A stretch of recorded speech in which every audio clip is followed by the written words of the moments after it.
हाँ तो बच्चों, ठोस अवस्था में आज का हमारा टॉपिक है क्लोज पैकिंग स्ट्रक्चर, यानी निविड संकुलित संरचनाएं। तो मैंने यहाँ पर इसको लिखा हुआ है, तो आइए बच्चों स्टार्ट करते हैं इसको हम। निविड संकुलित संरचनाएं, इनका मतलब होता है ठोसों में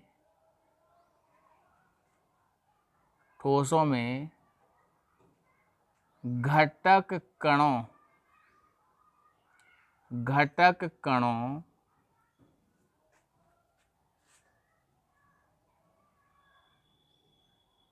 की व्यवस्था, मतलब संघटन, या करके लिखता हूं, या संगठन। और इसी को हम कह सकते हैं, ऑब्लिक में लिखता हूं मैं, संवृत संकुलन, यानी कि क्लोज पैकिंग।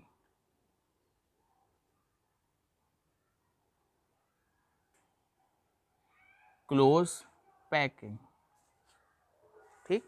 जो घटक कण होते हैं ठोसों में एक दूसरे के बिल्कुल समीप होते हैं और अपनी माध्य स्थिति से थोड़ा सा ही कंपन कर सकते हैं, गति नहीं कर सकते। तो जो क्लोजली पैकिंग होती है उसको निविड संकुलन कहते हैं। और वो कैसे बनती है, कितने प्रकार की होती है, यही बच्चों आज हमें इस टॉपिक के अंतर्गत पढ़ना है। तो ध्यान दें, जो संकुलित संरचनाएं हैं वह 3 प्रकार की होती हैं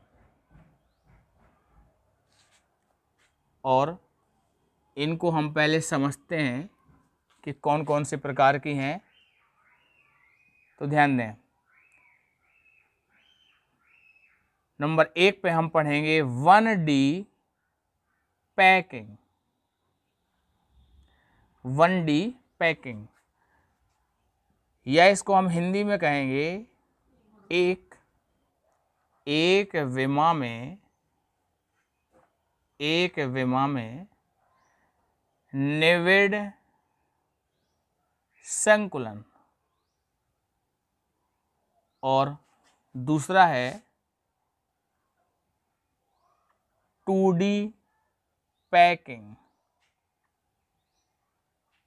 जिसको हम कहेंगे द्विविमा में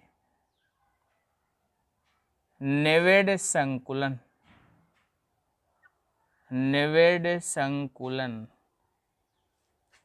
और तीसरा है 3D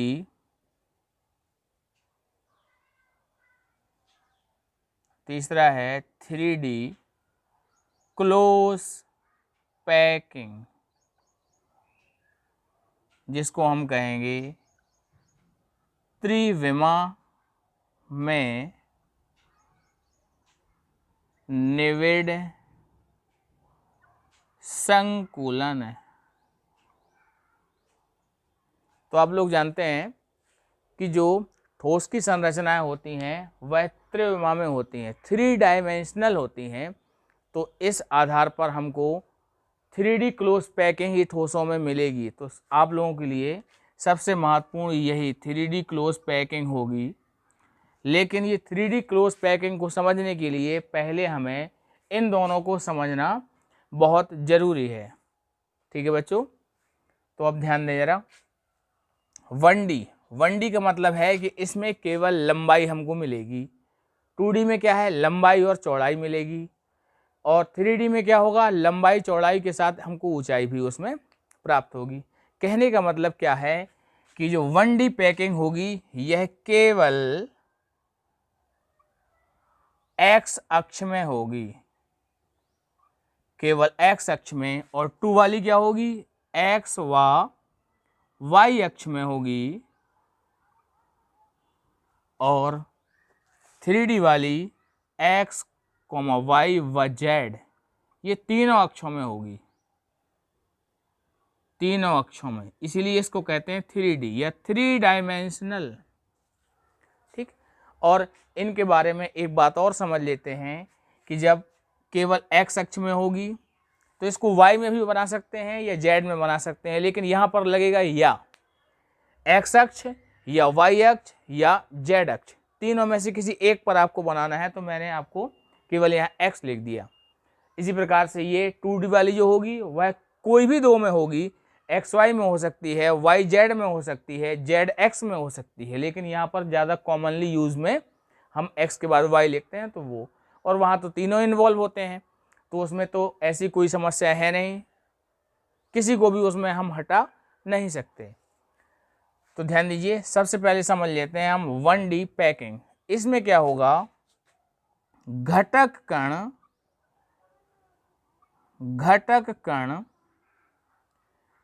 एक रेखा में निविड़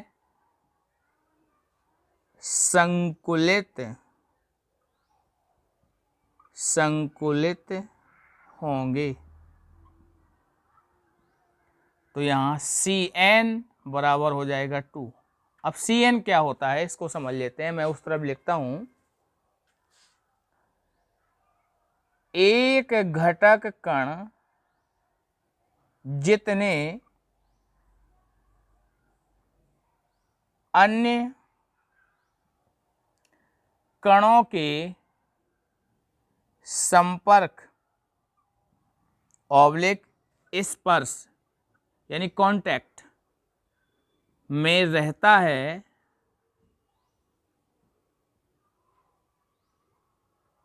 उनकी संख्या को उपसहसंयोजन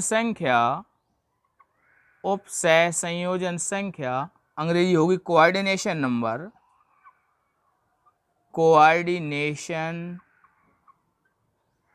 नंबर, इसको हम शॉर्ट में लिखेंगे Cn कहते हैं। तो एक कण जितने अन्य कणों के स्पर्श में रहेगा, उनको टच करेगा, तो उन कणों की संख्या को हम क्या कहेंगे, उपसहसंयोजन संख्या यानी कि कोऑर्डिनेशन नंबर। तो देखिए बच्चों, हम 1D पैकिंग बनाते हैं जिसमें एक लाइन में घटक कणों को हमको व्यवस्थित कर देना है। तो हमने एक लाइन बनाएंगे हम यहाँ पर,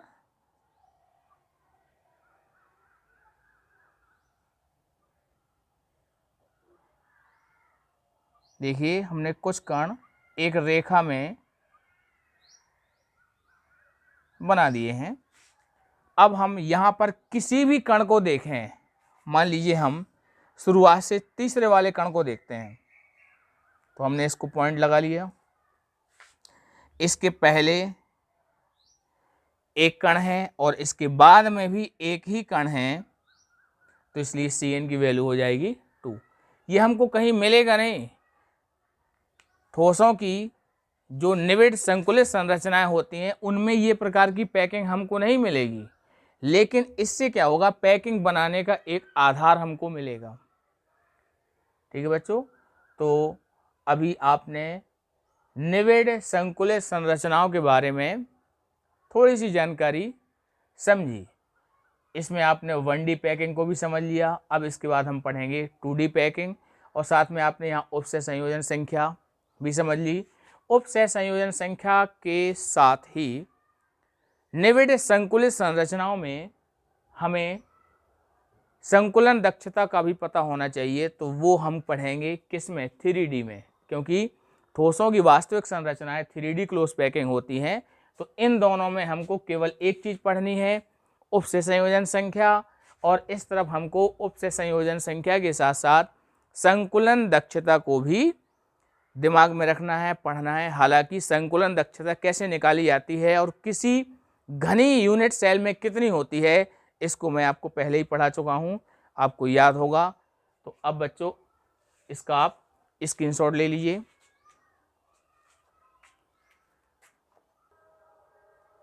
हाँ तो बच्चों देखिए, अब हम आगे निविड संकुलन में पढ़ते हैं 2D, निविड संकुलन 2D close packing, 2D close packing, और इसको हम क्या कहेंगे, दो विमा या द्विविमा कह सकते हैं इसको। चलिए वही लिख देते हैं। द्विविमा में निविड संकुलन, निविड संकुलन, और ये होता है दो प्रकार का। तो हम दोनों का तुलनात्मक अध्ययन करेंगे, यहाँ पर आपको समझ में आएगा, और इसी आधार पर हम आगे 3D क्लोज पैकिंग भी बनाएंगे। तो देखिए, पहला इसमें ए पार्ट में आपको पढ़ना है 2D square, square close packing, square close packing. इसका मतलब क्या हुआ, द्विविमा में वर्ग निविड संकुलन, द्विविमा में वर्ग निविड संकुलन। और इस तरफ जो दूसरा हमको मिलेगा वह होगा 2D hexagonal, 2D hexagonal close packing, और इसको हम कहेंगे, या करके लिखते हैं, द्विविमा में षटकोणीय, षटकोणीय निविड संकुलन, निविड संकुलन। और निविड को हम एक और नाम से जानते हैं समृद्ध। तो हम ऐसा भी कह सकते हैं द्विविमा में षटकोणीय समृद्ध संकुलन। ये दोनों ठोसों में 3D क्लोज पैकिंग का आधार होती हैं। यानी जो पहली परत आप बनाते हैं वह इसी प्रकार से बनाते हैं जैसे कि हम 2D में यहाँ सीखेंगे बनाना।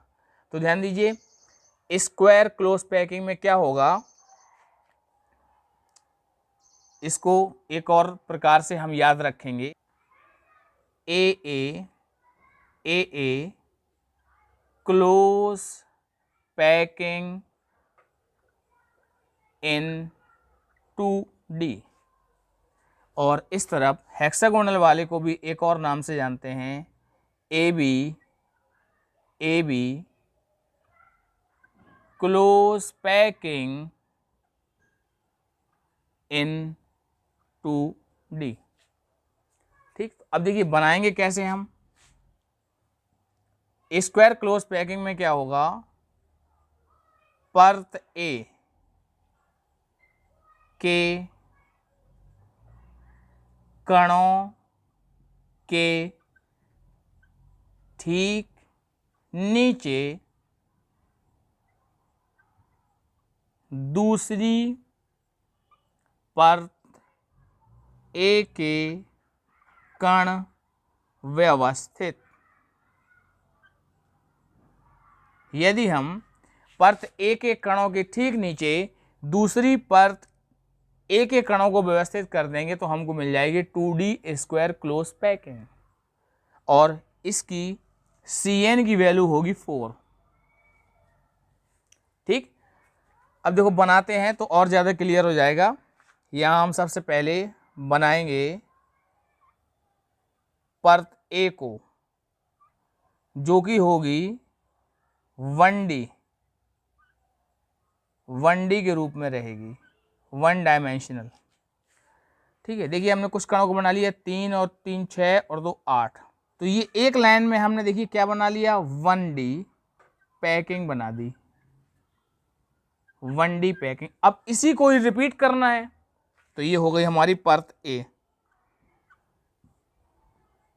बल्कि परत ए इसको कह दें या पंक्ति ए, पंक्ति ए और बेहतर रहेगा। 1D में बना दिया। अब इसके ठीक नीचे यानी कण के नीचे कण, तो ध्यान दें कण के नीचे कण हमको बनाना है, तो हमको दूसरी लाइन मिल जाएगी। कण के नीचे कण बनाएंगे और फिर से एक और बना लेते हैं कण के नीचे कण। तो इस प्रकार से कणों के नीचे जब हम कणों को व्यवस्थित करते जाएंगे तो हमको देखिए ये पहली वाली ए, दूसरी फिर से ए, तीसरी फिर से ए, एक और बना लेते हैं तो वो भी ए हमको मिल जाएगी। और ये सभी की सभी कैसी होंगी, यहाँ लिखा हुआ है 1D पैकिंग के द्वारा बनी होगी। ठीक, अब यदि इसमें हम घटक कणों की समन्वय संख्या देखना चाहते हैं कितनी होती है, तो देखिए किसी भी एक कण को हम यहाँ इंडिकेट कर लेते हैं, मैंने ये नीले रंग से इंडिकेट किया। तो इसके चारों ओर कितने कण हैं, तो देखिए एक ये आगे की तरफ है और एक ये पीछे की तरफ है, एक ये ऊपर की तरफ है और एक ये नीचे की तरफ है। तो ये एक कण 4 कणों के संपर्क में है तो Cn की वैल्यू हो गई 4। और अगर इनको हम मिला दें आपस में, इनको आपस में मिला दें इनके एरो को, तो हमको वर्ग के समान संरचना प्राप्त हो जाएगी। और इसी वजह से इस क्लोज पैकिंग को हम कहते हैं 2D square close packing. Square का मतलब होता है वर्ग, और वर्ग यहाँ पर बन भी रहा है। ठीक है बच्चों, तो इतना आपको समझ में आ गया। अब हम बात करते हैं उस तरफ 2D हेक्सागोनल क्लोज पैकिंग के लिए। अब ध्यान दीजिए इसमें और उसमें क्या अंतर है, थोड़ा सा फर्क है। यहाँ परतें हो जाएंगी वहाँ 2, और इसमें परत एक एक कणों के ठीक नीचे रखा था, वहां क्या करेंगे हम, परत एक एक कणों के गड्ढों यानी गर्तों के बीच हमको दूसरी परत बी के कणों को व्यवस्थित करना है। तो ध्यान दें जरा, परत ए के कणों द्वारा निर्मित गर्तों, इसके लिए एक और शब्द लिखा हुआ मिलेगा आपको बुक्स में, अवनमकों में परत बी के कण व्यवस्थित, और इसमें हमको Cn मिलेगा 6, यानी एक घटक कण 6 अन्य कणों के संपर्क में रहेगा। हाँ तो देखिए बच्चों बनाते हैं हम इनको। तो क्या करना है, सबसे पहले तो हम यहीं से 1D से स्टार्ट करेंगे। 1 2 3 4 5 6, चलिए 7 कण बनाते हैं इस बार हम। और हमने ये बना ली परत ए, जो कि कैसी होगी, 1D पैकिंग में होगी, जिसको हमने सबसे पहले पढ़ा था। ठीक, यानी 2D हम बनाएंगे 1D से स्टार्ट करके, और 3D पैकिंग बनाएंगे 2D से स्टार्ट करके। इस बात को सब लोग ध्यान रखेंगे तो आप ये बेहतर ढंग से सीखेंगे और समझ पाएंगे इसको। तो ध्यान दीजिए, अब परत ए बना ली हमने, परत बी कैसे बनाना है, परत बी बनाना है ए के द्वारा निर्मित गर्तों में, यानी 2 कणों के बीच में रख देना है हमको।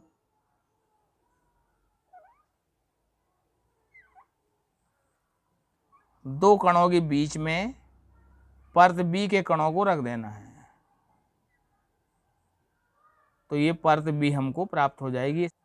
इसके बाद फिर से बनाते हैं हम परत ए, तो फिर से ऊपर वाली परत मिलेगी हमको,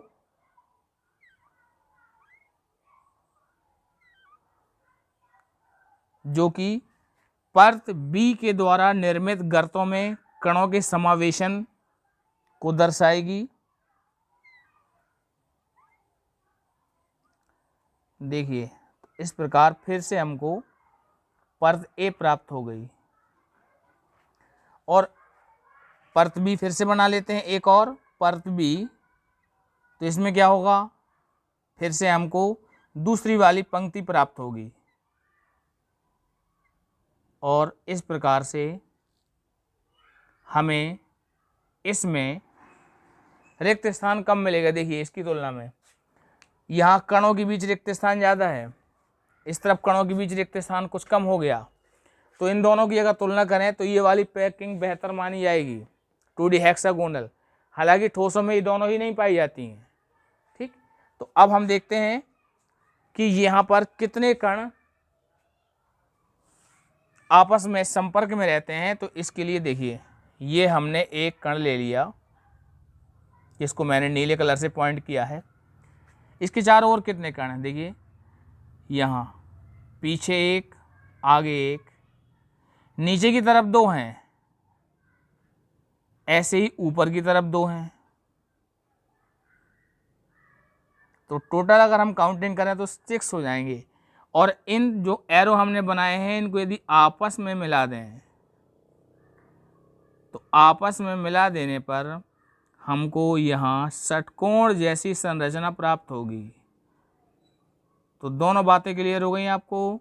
समन्वय संख्या हो जाएगी 6, और चूंकि आकृति षटकोण की तरह मिलती है और इसलिए इस क्लोज पैकिंग को हम कहते हैं 2D हेक्सागोनल क्लोज पैकिंग। ठीक है बच्चों, तो CN देखिए कन्फर्म हो गया यहाँ पर। अब देखें, आज हमने इस क्लास में 1D close packing, 2D close packing को समझा, और अब हम अपने सिलेबस को कंटिन्यू करते हैं नेक्स्ट क्लास में, और उस नेक्स्ट क्लास में पढ़ते हैं 3D क्लोज पैकिंग यानी त्रिविमा में निविड संकुलन। तो बच्चों आज की क्लास में इतना ही, धन्यवाद।